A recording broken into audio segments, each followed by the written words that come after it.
Инфекционный или аллергический кашель у ребенка с инвалидностью по неврологии. Анонимно о девочке 1 год. Здравствуйте, помогите, пожалуйста, советом.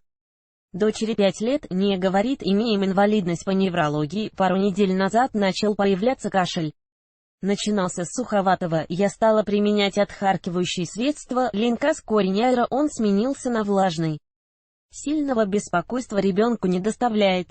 Появляется преимущественно по утрам и вечером, днем реже. Температуры нет, насморка нет. Общее состояние не изменено. Аллергии никогда ни на что не было, болеем редко.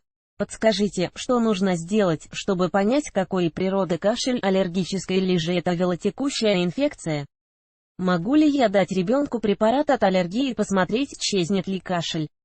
Информация предоставлена в справочных целях. Не занимайтесь самолечением. При первых симптомах заболевания обратитесь к врачу. Другие вопросы в разделе «Педиатрия». Педиатрия анонимно о девочке 1 год, 26 декабря 2018 года у меня 9-месячная. Малышка ест на ужин творожок, съедая допустимое количество, требует еще. Могу я давать ей больше творожка, чем можно?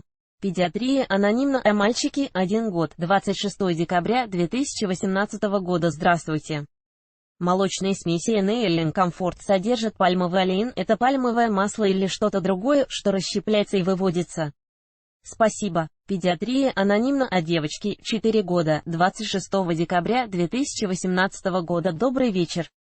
Хотела узнать, стоит ли делать прививку от пневмокока ребенку 4,6 грамма, если он перенес пневмонию. Спасибо. Педиатрия анонимно о девочке 1 год, 22 апреля 2017 года. Здравствуйте. Моему ребенку 1 мая будет годик. Когда и как отучать от грудного вскармливания, чтобы не навредить малышке? Педиатрия анонимно о мальчике 1 год, 22 апреля 2017 года. Добрый день.